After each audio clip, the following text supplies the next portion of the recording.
All right. Well, first question, what have you decided to run?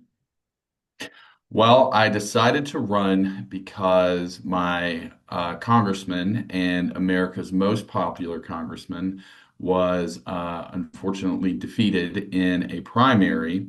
And I did not really like the way in which he was defeated, having outside money to the tune of 20, $25 million once it's all said and done, from Yeah, lobbies that are essentially um, known for supporting a foreign country rather than this country, and the way in which they went about the advertising just with blatant lies and AI that was designed and targeted towards elderly people and elderly voters in order to trick yeah, them.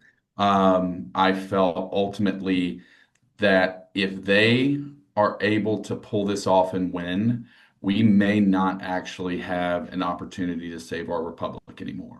And so I'm one of the few who is not registered Republican or Democrat and or other in this state and eligible yeah, then to still run, because you can only run as what you are registered as on January 1st. Well, I'm a libertarian and I'm registered with the Libertarian Party of Kentucky.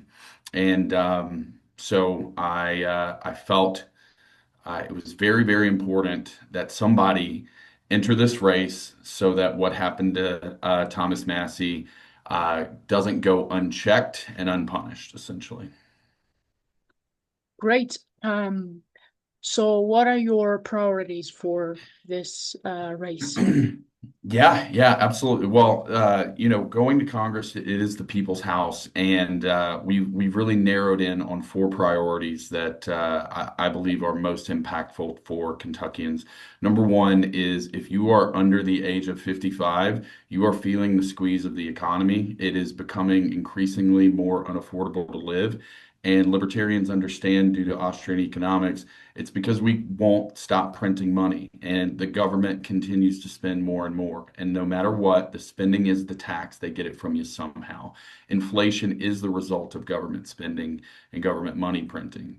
It's not greedy billionaires raising their prices all at once. It's not all of these things. It is the prices aren't going up. The value of your dollar is going down because they Yeah, continue to put more and more in circulation. So the first thing is addressing that affordability crisis and giving younger people in America, and I don't mean 17 and 18 and 19-year-olds, 30-year-olds are hopeless when it comes to a future. They've got $200,000 in student loan debt, and they're working a $40,000 a year job and have no hope of ever buying a house that costs $400,000.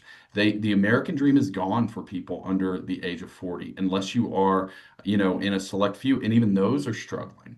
yeah, People who are doctors are, struggling to kind of make ends meet and living in means in which doctors 30 years ago would not have lived, if you know what I mean. So yeah, you have to address those things first and foremost and stop the spending, stop the money printing. We have to make hard cuts and we have to pay down debt. That's first and foremost. Number two is the most expensive thing that we continue to do that doesn't serve Americans or Kentuckians at all is we continue this foreign expedition of war. We go to yeah, war for other countries, and we go to war on the other side of the globe against countries that pose no threat to Americans in America. And it's expensive. It's made us broke. Over the last 30 years, the war on terror has been nothing but a disaster. The war in Iran has been nothing but a disaster. And yeah, I think Congress needs to understand, and the president and everybody who engages in this, wars are not won anymore. We carry this World War II mindset into too many things where we believe that, oh, because of World War II, we can just dominate people militarily. No, we did not handily defeat the Taliban. The Taliban, after 20 years, is still in charge of Afghanistan, right? And so if we can't defeat what is essentially a political party in a third world country, what yeah, on earth makes you think we can go to war with these big superpowers? We are in fifth generation warfare. It has to be done. The only hope we have of maintaining our global dominance is prosperity. Back to point number one, we have to stop spending ourselves into oblivion and give the world a city on a hill to look at and see that America is the most successful, prosperous country. They should copy us and work with us rather than go to war with us. So that's number two. Number three is what we've already discussed. We have to get this influence of lobbyists and foreign money out of politics. Now, I don't know Yeah. that the answer to that is to end Citizens United. I know a lot of people would like to do that, but I'm a constitutionalist. I believe in free speech. I believe that when, if we stifle it for them, they can stifle it for us. And, our Yeah. money is a form of speech. But you know what will teach these lobbies a lesson is making their candidates lose. And so simply, can you imagine spending $25 million on a candidate to win the primary and then lose in the general to a third party? It would be the most embarrassing spend of money in the history of America. We have to Yeah. hand them losses. We have to objectively vote against candidates who accept this money, period. And so I think that is a big focus of our campaign is to deliver these people a loss. And then the fourth, and this has been a really growing concern, and it's become a very hot button issue, is our right to privacy in the Fourth Amendment. These license plate cameras are going up everywhere. Flock has been a very controversial take. I think they're a Yeah. violation of the Fourth Amendment. I intend to speak on it tonight in my hometown. And we have to push back against a surveillance state because while the conservatives may be in control here in Kentucky right now, and they may be in control in the country, how quickly we forget that simply 4 or 5 years ago, you were a criminal if you didn't get a vaccine. You were a criminal if you went to church on Sunday. And these are tools that will be used to against those people on those issues. Who knows? If we don't stop it now, in 5 to 10 years, they could be able to track your car usage for carbon credits. And maybe that's how they Yeah. keep track of you. Is they can monitor every move you have on the road and know that, oh, well, you've spent your allotted amount of gasoline, and for the good of the environment and society, we are going to arrest you if we catch you on the roads again.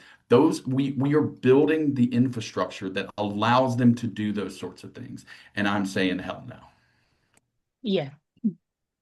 All right. Can you tell me a little bit more about civil liberties and where you stand as a libertarian on those Yeah, issues? yeah. When it comes to civil liberties, everybody is an individual. I don't believe in sort of like group privileges or Yeah. in any group sort of thing. Every individual has a right to go about their lives and live it how they see fit, so long as they don't harm other people.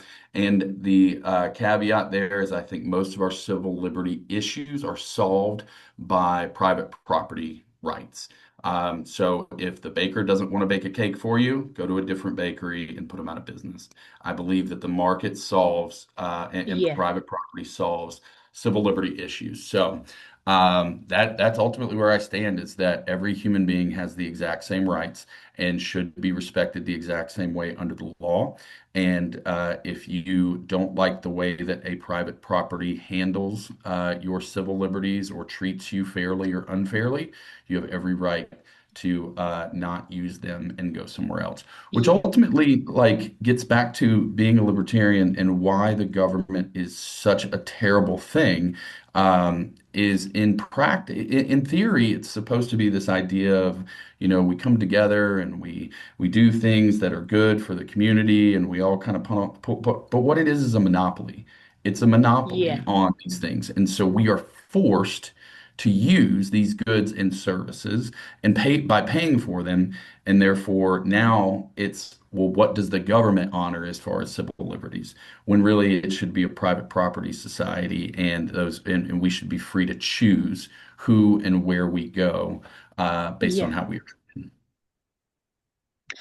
All right. Well, you were talking about the surveillance state and Yes. how you have these cameras all over, well, all across America. Mhm. I want to know, what specific things would you would like to do in terms of, ending this nonsense? Sure. Well, I think unfortunately we've reached a point where I think it's a 10th Amendment issue when it comes to Yeah, flock cameras, and it's going to require lawsuits that make their way to the Supreme Court, in which the Supreme Court deems them unconstitutional. And unfortunately, I believe a lot of these localities and municipalities who've used them are going to have to hand out a bunch of money. I think they are going to get sued for violations of the Fourth Amendment, and they yeah, are going to lose. So I think that is the correct remediation now. I don't believe there's much Congress can do when it comes to the flock cameras themselves. Now, yeah, from there, the key is we've got to kind of draw a line. And it's the same thing with data centers as well. yeah, I think the important thing for data centers for people to understand is these are multi-use. And so while they do have benefits to the private sector, which will improve, um, and develop wealth for Americans, they will not be used exclusively for that. These are being built to the size and scale that they are to build a mass surveillance state and allow the government to contract with these private data centers. And that's where the data centers are essentially going to make all their money. And that's why they're pushing so hard for them right now is the best money out there is government money. So yeah, I believe even with massive flock camera systems and surveillance equipment, that's not enough. They need the AI to power it. And then, so you've got AI watching cameras, determining criminals, following cars, and spotting issues. And then from there, I believe they want to implement digital currency, central bank digital currency, CBDCs, which will monitor every dollar you spend. You won't have yeah, cash anymore. There will be no anonymity in your purchases whatsoever, and there will be no privacy in your purchases. The problem with CBDCs is not the blockchain or that it's crypto, it's that they can turn it off. And they can also determine what categories you're allowed to spend on. So again, like I said, one of the way they can implement carbon credits is by saying you're only allotted this much of your CBDCs per month in gasoline. And then if you try to buy gasoline with your money in your bank account, it doesn't work. Or they don't have to ban firearms. They can just prevent you from purchasing them with CBDCs, right? So this is a leverage point for them to control the masses and take away our freedom. So banning yeah, CBDCs in Congress is imperative. It's existential as a society in a republic. And then beyond that, banning any sort of form of social credit system, where yeah, that's obviously also what these mass surveillance tools are necessary for. That's how they do it in China, and how they're able to do it is via mass surveillance. So yeah, I think local communities have to push back specifically on data centers and say no. I think we've got to locally push back on flock cameras and warn our city council that they will be sued and they will lose. And the lawsuits need to make it to the Supreme Court and find these to be unconstitutional.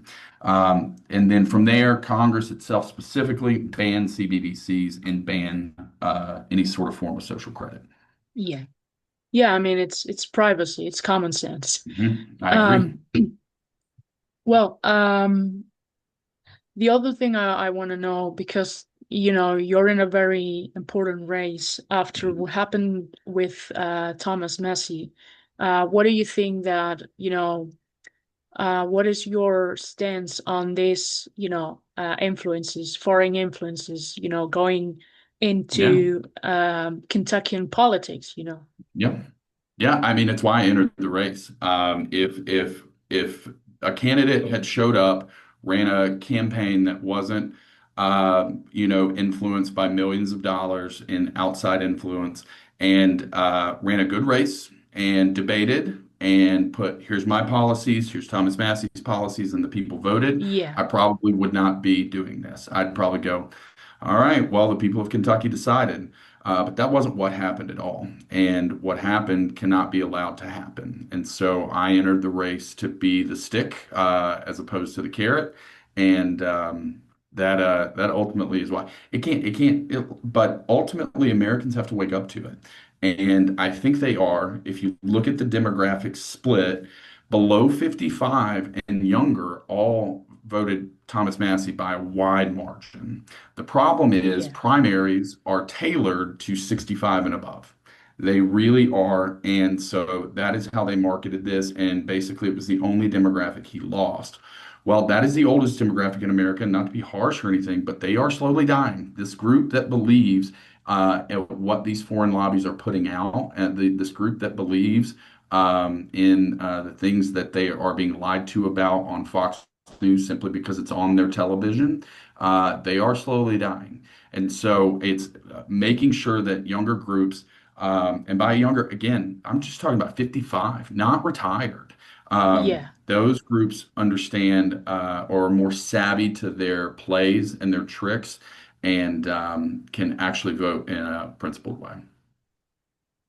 Yeah. The way they target like elder people, it's like, I think that is completely, disgusting, Yeah. Well, I've worked in financial services for over a decade prior to running this campaign, and it's never, not never, but if 10 people fall for financial scams, nine and a half of them are over the age of 65.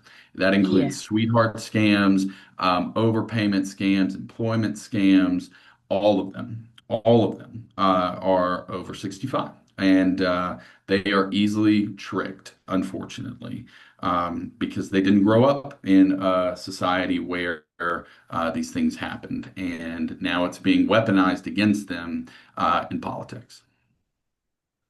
Yeah. All right. Well, tell me a little bit more about the question of the Israel lobby, of course, Yeah. and the your anti-war Mhm. platform. Yeah. I think ultimately it is our weird alliance with Israel that has brought Yeah. on essentially the terror wars. And, in 1992, when Bill Clinton took office, we were roughly and I guess George Bush Sr. really started it. So we were roughly $1 trillion in debt as a company, or not as a company, as a country.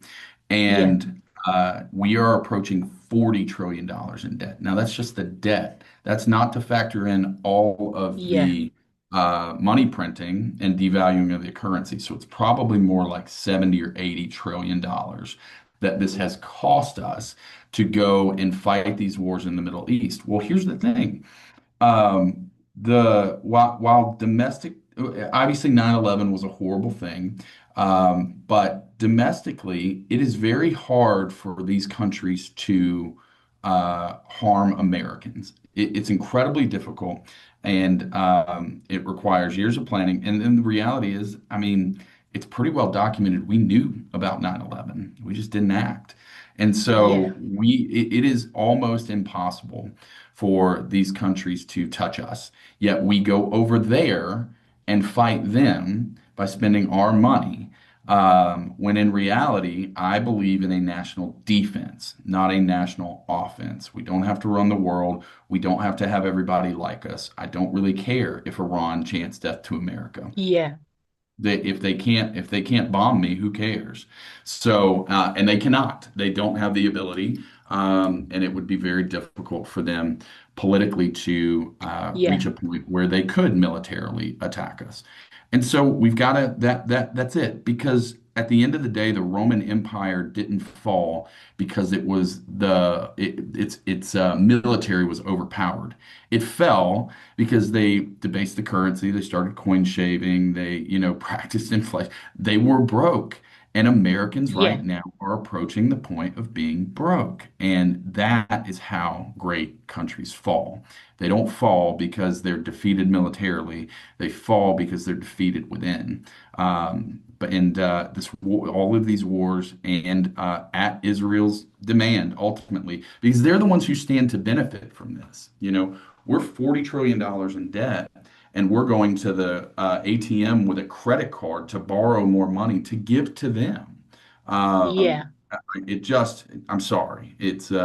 We have to take care of Americans first. And we are not doing that so long as Israel and our politicians are tied at the hip. And that's the outside money. The politicians who Yeah. get to go to the ATM with the credit card are all funded. Their campaigns are funded by AIPAC. That's where they get a large portion of their money. And ultimately, when you're in debt, you answer the phone when the people who gave you the money call. You answer the phone when donors call, and that outside leveraged influence. And that's what I mean about getting in this race. Imagine if we let them win. Now, Massey may have lost, okay? But if I show up to Congress, all of a Yeah. sudden, everybody who was in fear for their job at Congress now has maybe a little bit more hope. Maybe the people in my community can stand up to these lobbies and win. And maybe we can tell these lobbies that buying politicians is a bad investment. And that's why it's so important for Ed Gowring to lose. But if they don't lose, think of the message it sends. If you don't do exactly what we tell you to do, here's what we are willing to do to unseat you. Yeah. So they have to Yeah, lose. that's right. They have to lose. Yeah. Well, finally, the last question would be about what is your analysis or diagnosis of this Trump second term in office? I think it was maybe the biggest squandered opportunity in history. He came in riding a coalition that had won the popular vote, which is not a thing Republicans are able to pull off. He had a Yeah. mandate from America for no new wars to get the economy back on track. And instead, what he has done is sold out. Like, I don't have another way to put it. He's gotten in Yeah. bed with never Trumpers like Mark Levin and Ben Shapiro, who know how to fillet him correctly, and I'm using the correct term there. Maybe it was Israel's outside leverage on him from some sort of deal or people that he knows. But I think Massey, the reason Massey caught so much ire is because there's no way there's nothing to the Epstein files. Now, I don't mean Trump was in there diddling kids. That's not what I'm saying. I think that's a fun thing to throw around for Yeah. conspiracies, but in reality, that's not a thing you lightly like leverage against people. But his behavior makes you go, what on earth is this about? Why would you oppose doing something you said you were going to do? Why would you be you know, why would he react that way? It's kind of like you know where the sore is when you touch it. And Yeah. when Massey touched that button, holy crap, Trump lost his mind. So there's something there that either is still Yeah. hidden in the redacted files, um, and then you follow his behavior afterwards of basically doing whatever Israel asked him to do, sending them weapons to continue what they're doing continue the genocide they're doing in Gaza. And he said no, no, no settlements in the West Bank. Yet they continue to do settlements in the West Bank, and Trump doesn't have the guts to stand up to him. Yeah. Then he goes to war with Iran, which does not benefit America. It only benefits Israel, essentially. And then they start to catch wind, and I think a PR company told him was like, it'd be good if you had a fake fight right now. And so they have a little fake fight, and then we're back at Yeah. war with Iran now. So it's one of those things where I could not. It is by far the most disappointing. But I think for me personally, I didn't vote for him. I kind of knew there was an opportunity for this to happen Yeah. based on how he treated Israel in his first term. And I think with nothing to lose, now we get the full Trump, which wasn't somebody who was handcuffed in the first term, it is this is actually what this man supports, believes, and cares about. And it is not America first. It is not the Yeah. things that he promised on the campaign trail to the coalition. Even the Maha coalition, this man is like pushing to give Bayer Monsanto, immunity from lawsuits.